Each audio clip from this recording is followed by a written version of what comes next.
and welcome to the final installment of my History of 512 American Revolution video discussion. Today is my final project, and I just wanted to introduce you all to my subject. The subject of my discussion today will be regarding Mercy Otis Warren and Abigail Adams and their relationship, their rise, fall, and eventual decay of their friendship during the American Revolution and beyond.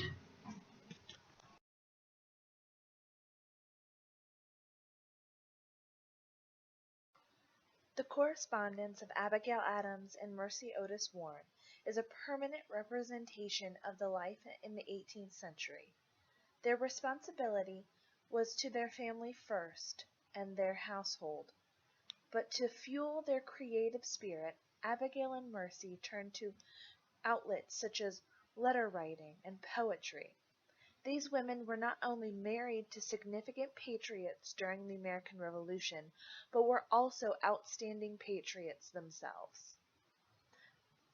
This video representation will analyze the growth and maturity of Abigail Adams' writings, as well as the friendship between Abigail Adams and Mercy Otis Warren. Correspondence between Abigail and Mercy started during the summer of 1773, after the Adams family visited the Plymouth home of James and Mercy Warren. The summer of 1773 also marked a new beginning, not only for Abigail and Mercy, but for the country as well. Recently, the Boston Massacre in March of 1770 marked a new rise of conflict and violence within Boston and the surrounding areas. And then later in 1773, the Boston Tea Party would also take place in and around the Boston area, also affecting the Warren and Adams families. And up until 1773, both women had seen expansive growth to their families. Abigail had given birth to Abigail Jr., John Quincy, Susanna, Charles, and Thomas, while Mercy had given birth to James Jr., Winslow, Charles, Henry, George, and had already published her play Adulateur that appeared in Massachusetts Spy on March 26 of 1772.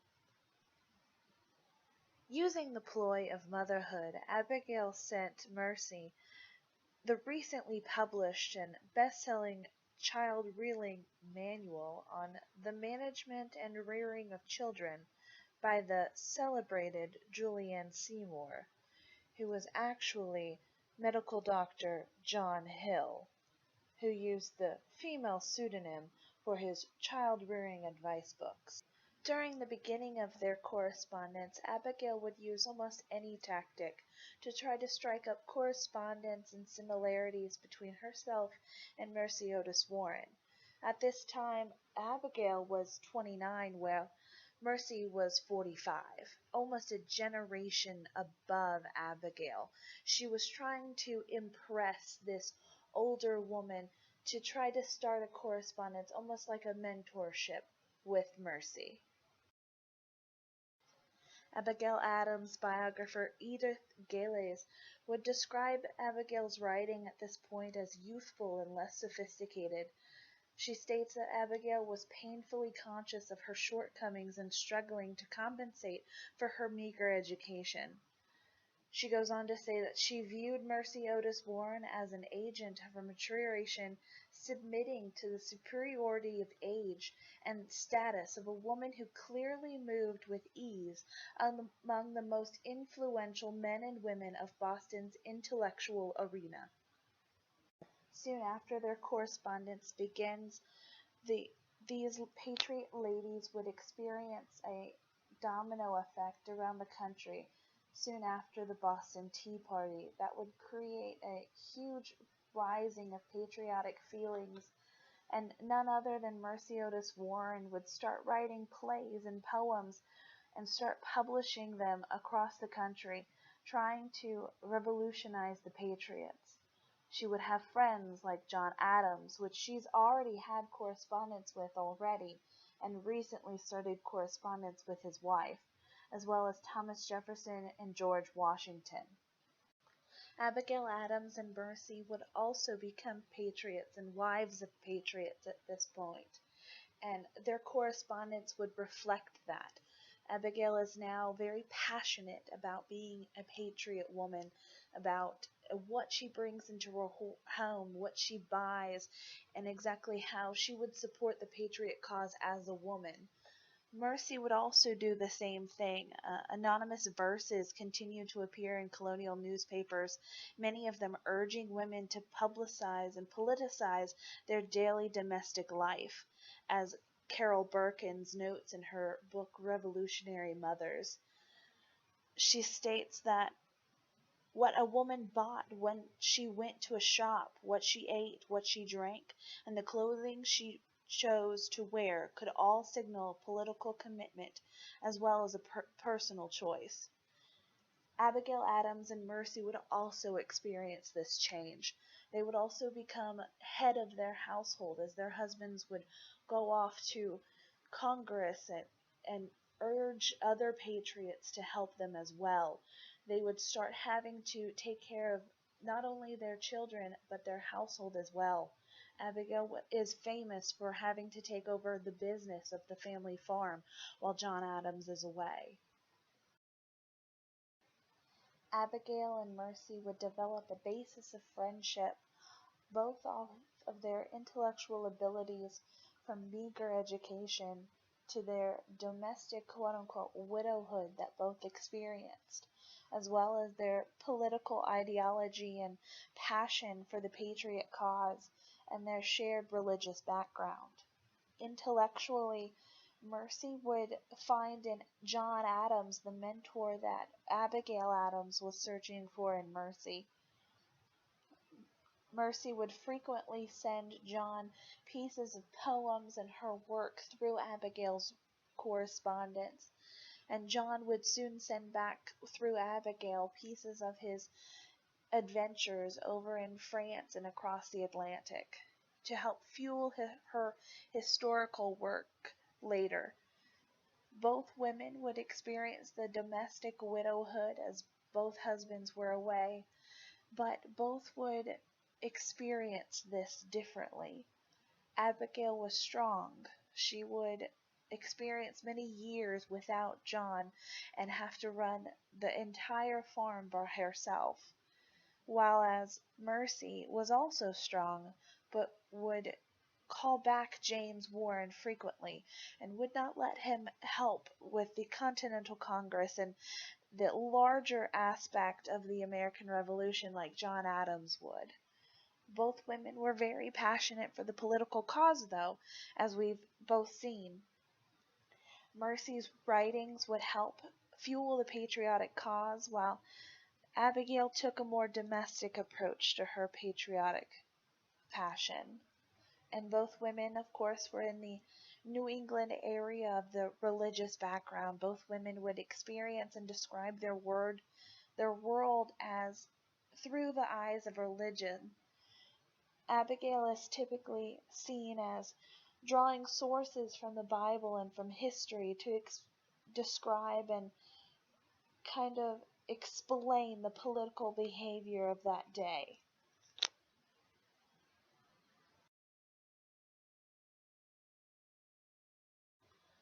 Though once Abigail felt an equal ground or equal footing to Mercy, she would no longer require a mentor. Gales goes on to say that she invented her own persona based upon her knowledge of what was required of her as a patriotic wife, practically and morally, and her own strong character. Once Abigail steps into a more equal footing role with Mercy, the relationship changes. There is actually even a years-long hiatus between correspondence of Abigail and Mercy. The hiatus would stem from 1781 until about 1783. The breakdown of their friendship during this 2-year period could be seen as Abigail no longer considering herself as dependent on Mercy. She now had strong bonds with the woman, but no particular form of reciprocity. The need for Mercy no longer existed as a mentor, as a figure in her life that she necessarily needed. She would also go off to France to join John Adams and John Quincy with her daughter Abigail Jr. And during this time she would still write to Mercy, but very less frequent than what they would when the beginning of their correspondence. The deterioration of their friendship between Abigail and Mercy started after the Adams came back from France across the Atlantic. Mercy had written to John requesting for a high office in the new government for her son and her husband. Cassandra Good would write in her book Founding Friendships that friends recognized that because of the American distaste for patronage, it was necessary to invoke ties of friendship, affection, and the importance of family when asking for help obtaining offices. She would go on to write that John Adams responded to Mercy Otis Warren's request for offices for her husband and son with an even more vehemence.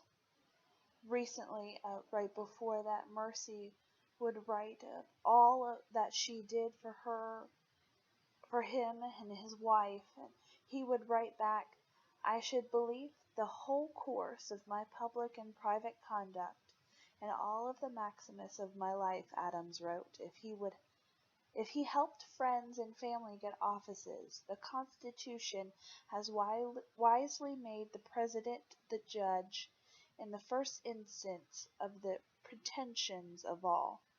Nor could he grant offices even if he wanted to. He declared, "I have no patronage." Nancy Rubens Stewart would write in her book, The Muse of the Revolution, the secret pen of Mercy Otis Warren and the founding of a nation, that few words were more distasteful to the Plymouth matron than royal or aristocratic. In those glittering European reflections she sensed stood Abigail and John Adams. She goes on to state that Mercy began to be suspicious of John and his aristocratic beliefs and what he really stood for the country. No sooner would she believe this than she would write her work on history. In 1796, Abigail Adams visits Mercy Otis Warren in Plymouth in August, their first face-to-face encounter in 12 years. And a year later, John Adams announces electoral victory for president on February 8th. In 1805, Mercy Otis Warren's history begins to appear, and in 1806, the third and final volume of her history appears on shelves.